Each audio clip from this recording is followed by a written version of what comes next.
Thumbelina एक औरत थी जो अकेली रहती थी। एक दिन वो अपनी परी दोस्त से मिलने गई।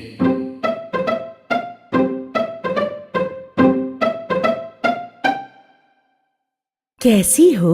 यहाँ कैसे आना हुआ? प्यारी परी, मैं बहुत अकेली हूँ। काश मेरी कोई बच्ची होती, भले ही वो सबसे अलग होती। तुम एक अच्छी लड़की हो, इसीलिए मैं तुम्हारी मदद करूंगी। ये लो एक बीज और घर जाके गमले में उगाने के लिए रख दो।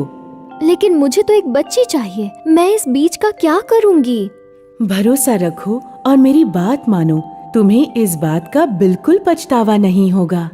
लड़की ने अपनी दोस्त परी के कहने पर घर जाकर वो बीज अच्छे से बो दिया।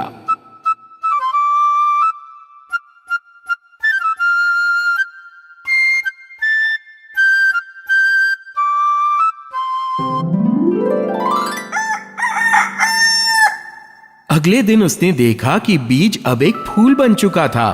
वो बहुत ही सुंदर फूल था और उसकी पंखुड़ियां एकदम बंद थी। ये कितना सुंदर है, मैंने ऐसा फूल आज तक कभी नहीं देखा। लड़की ने फूल को बड़ी नजाकत से चूमा।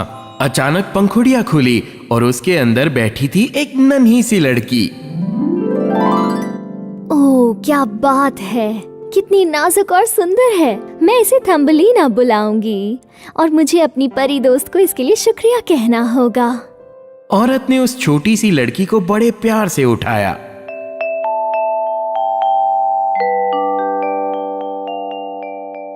ओह, मुझे इसका बहुत ध्यान रखना होगा। ये बॉक्स इसका बेड होगा और ये फूलों की पंखुड़ियां इसके लिए चादर और कंबल का काम करेंगी।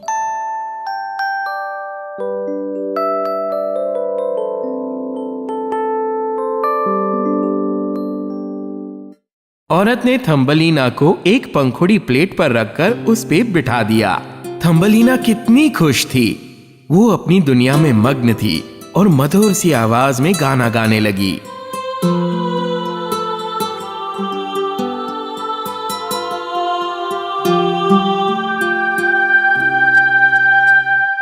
एक रात थम्बलीना अपने अखरोट के शेल में आराम से सो रही थी। तब खिड़की से एक बदमाश मेंढक उसे घूरने लगा। कौन है ये खूबसूरत लड़की? कितनी सुंदर है। इसकी और मेरे टोडी की जोड़ी खूब जमेगी। साथ ही ये मेरी बहू कहलाने के भी लायक है। मेंढक खिड़की से अंदर आ गया और थम्बलीना को उठाकर अपने साथ ले गया।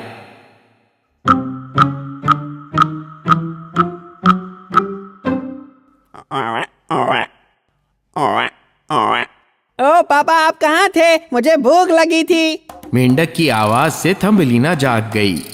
अपने आसपास फ्रॉग और टोड को देखकर वो बहुत डर गई। तुम्हें हर बार भूख कैसे लग जाती है?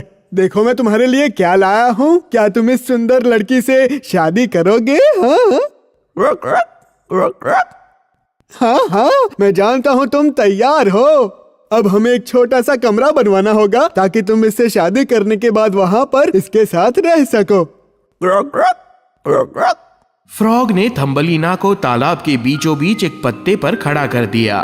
थम्बलीना रोने लगी और जोर जोर से चिल्लाने लगी। वो होश में आ गई, वो होश में आ गई। अब मेरी शादी होगी। शादी इतने गंदे फ्रॉग से? नहीं, इसकी आंखें कभी भी बाहर आ सकती हैं। तुम्हारी इतनी हिम्मत? तुम मेरे बेटे से शादी करोगी और एक अच्छी पत्नी बन के दिखाओगी। मैं तुम्हें यहाँ से कहीं नहीं जाने दूंगा, समझ गई? फ्रॉग ने थम्बलीना को तालाब के बीचों बीच एक पत्ते पर खड़ा कर दिया। थम्बलीना रोने लगी और जोर जोर से चिल्लाने लगी।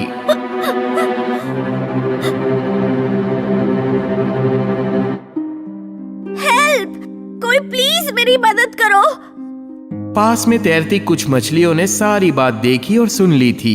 मैं उस छोटी सी बच्ची को रोते हुए नहीं देख सकता। वो बदमाश फ्रॉग इसकी जिंदगी बर्बाद कर देगा। दोस्तों, हमें उस फ्रॉग और उसके बदसूरत बेटे को ये करने से रोकना होगा। आओ, फिलहाल के लिए उस बच्ची को फूल से आजाद कराएं।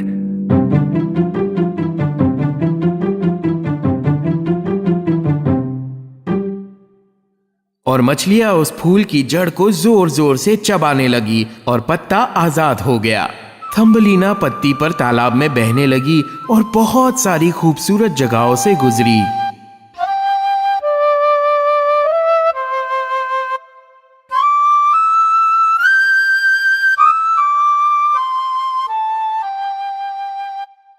पर फिर एक बड़े कीड़े ने उसे देखा और उसे उठाकर अपने साथ पेड़ पर ले गया।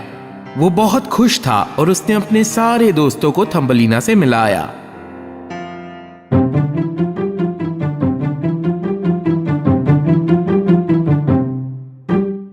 ये कितनी अजीब है और कितनी बदसूरत भी। ये तो हमसे बहुत अलग है। तुम इससे शादी करने की सोच भी कैसे सकते हो? तुम्हारा दिमाग तो ठिकाने पर है ना? जब सारे दोस्तों ने एक ही बात कही तो कीड़े ने उन सब दोस्तों की राय मानकर थम्बलीना को जमीन पे फेंक दिया और उड़ गया। बेचारी थम्बलीना जंगल में अकेले अकेले चलती गई। जो भी मिलता वो खाती और फूलों पर जमी ओस को पानी की तरह पीती। गर्मी का मौसम बदलने लगा और जल्द ही सर्दी का मौसम आ गया।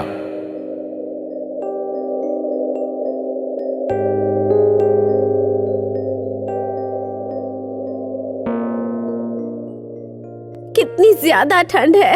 मुझे रुकने के लिए जगह ढूंढनी होगी, वरना मैं मर सकती हूँ।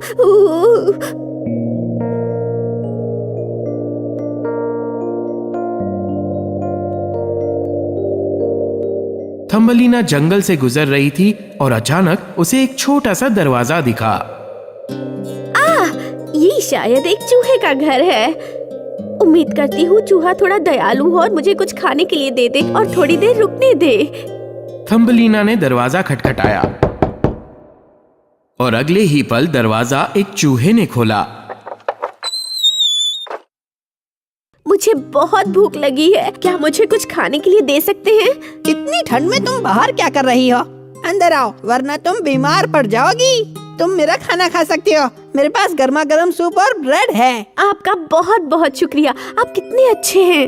और दयालु चूहे का परोसा खाना खाने के बाद थम्बलीना थक कर चूर हो चुकी थी और आराम करना चाहती थी। आपका घर बहुत आरामदायक है। क्या मैं आज की रात रुक सकती हूँ?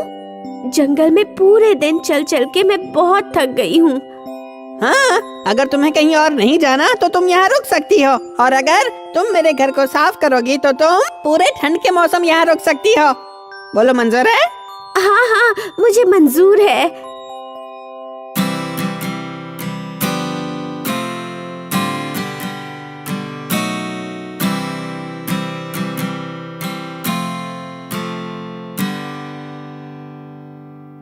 थम्बलीना ने चूहे के घर पे काफी वक्त बिताया और एक दिन चूहे ने उसे कहा, पूरा घर अच्छे से साफ करना, कल यहाँ मेरा एक अजीज दोस्त आने वाला है। एक दोस्त? क्या वो भी चूहा है? नहीं नहीं, मेरा वो दोस्त चूहा नहीं है, वो तो बहुत अमीर है। उसका घर भी काफी बड़ा है। मेरे पास एक बढ़िया आइडिया है। अगर तुम मेरे दोस्त को गाने और कुछ कहानियाँ सुनाओगी तो वो शायद तुमसे शादी कर ले। हालांकि वो अंधा है, लेकिन वो तुम्हारा अच्छे से ख्याल रखेगा और तुम खुश रहोगी। जब मोल चूहे के घर आया तो उसे थम्बलीना की आवाज से प्यार हो गया और वो उससे शादी करना चाहता था। आज मैं बहुत खुश हूँ, तुम दोनों साथ में अच्छे लगोगे। चलो गर्मी में शादी रखते हैं और तैयारी शुरू करते हैं। जब मोल चूहे के घर से निकल रहा था तब रास्ते में पड़े एक स्पैरो को उसने लात मारी। उस बेचारे को क्यों मार रहे हो? तुम्हें दिखता नहीं उसे चोट लगी है? इतना गंदा स्पैरो यहाँ कैसे आ गया? ये बस हर जगह गंदगी फैलाते रहते हैं और इनका तो कोई घर भी नहीं होता। इस स्पैरो को मैं नहीं छोड़ूंगा। मोल के ऐसे व्यवहार को देखकर थम्बलीना डर गई। कोई इतना क्रूर कैसे हो सकता है? ओ प्यारी स्पैरो, मैं तुम्हारी देखभाल करूंगी। चूहा काफी गुस्सा हुआ, पर थम्बलीना ने स्पैरो का खूब ख्याल रखा और उसे बिल्कुल ठीक कर दिया। जैसे जैसे शादी का दिन नजदीक आता गया, उस मूल से शादी करने से अच्छा मैं मर जाऊंगी। वो बदसूरत और बेवकूफ ही नहीं बल्कि घमंडी भी है, और मैं पूरी जिंदगी एक होल में नहीं बिता सकती। मैं खुले में रहना चाहती हूँ, जहाँ ठंडी और साफ हवा हो, फूल और पंछियों के बिल्कुल बीच में। मुझे इस जगह से तुरंत निकलना होगा। अचानक थम्बलीना को एक आवाज सुनाई दी।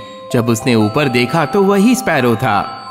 तुम वाकई एक बहुत प्यारी बच्ची हो और वो मोल तुम्हारे लायक नहीं है। ठंड शुरू होने वाली है और मैं एक गर्म जगह पर जा रही हूँ। क्यों न तुम मेरी पीठ पर बैठ के मेरे साथ चलो? मैं तुम्हें चूहे और मोल से काफी दूर ले जाऊंगी। आपका बहुत बहुत शुक्रिया। मुझे यहाँ से कैसे भी निकलना है। और थम्बलीना स्पैरो की बैक पर बैठ गई और दोनों इतना दूर उड़े कि वो ऐसी जगह पहुँचे जो बहुत खूबसूरत थी। ये कितनी सुंदर जगह है। स्पैरो ने थम्बलीना को एक बड़े से फूल की पंखुड़ी पे लिटा दिया। इतनी दूर सफर करने के बाद थम्बलीना थक गई थी और तुरंत सो गई, और स्पैरो थम्बलीना के ऊपर पेड़ पर बैठ गया। थोड़ी देर बाद वो एक मधुर सी आवाज सुनकर जाग गई। इतनी सुंदर लड़की कौन है? मैंने इसे पहले कभी नहीं देखा है। एक अजनबी को देखकर थम्बलीना डर गई। अरे अरे डरो मत, मैं फूलों का राजा हूँ। मैंने तुम्हारी जितनी खूबसूरत लड़की कभी नहीं देखी। क्या तुम मेरी राजकुमारी बनोगी? उसी वक्त थम्बलीना का दोस्त स्पैरो उड़कर नीचे आया। थम्बलीना, थम्बलीना, ये फूलों के राजा हैं।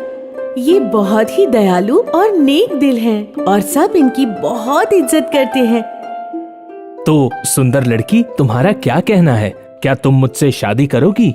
राजा बहुत ही नेक दिल और सुंदर था। थम्बलीना उसे मना नहीं कर पाई और थम्बलीना ने राजा से शादी की और फूलों की रानी बनकर हमेशा खुश रही।